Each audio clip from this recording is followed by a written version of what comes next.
अस्सलाम वालेकुम, welcome two factor in Pakistan.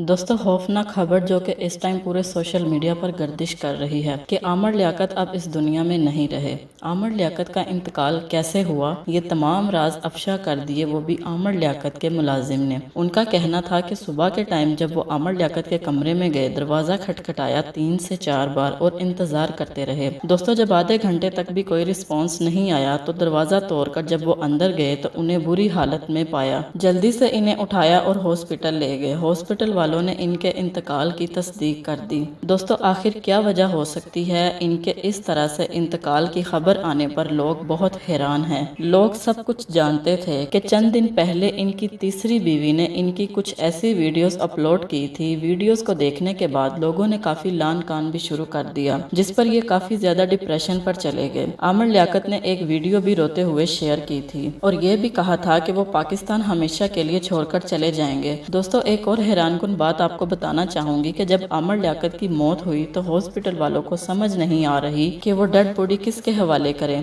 क्योंकि वहाँ पर कोई भी मौजूद नहीं था। आमर लियाकत बहुत तन्हा थे, ना माँ थी ना भाई, बीवियाँ तो पहले ही छोड़ चुकी थी। दोस्तों, कहा जा रहा है कि अभी तक आमर लियाकत का पोस्टमार्टम चल रहा है। जैसे ही रिपोर्ट सामने आएंगी तो ही सच का पता चल सकेगा कि इनकी मौत कैसे हुई। अभी इस हवाले से कुछ भी नहीं कहा जा सकता। आमर लियाकत के मुलाजिम के हवाले से ये भी कहा जा रहा है कि आमर लियाकत की रात से तबीयत बहुत खराब थी, उनके सीने में दर्द था और खुद से कोई मेडिसिन खा ली जिसकी ओवरडोज की वजह से इनकी मौत हो सकती है। दोस्तों, आमर लियाकत के दर्जात की बुलंदी के लिए दुआ कीजिएगा और मुझे दें इजाजत। अल्लाह हाफिज।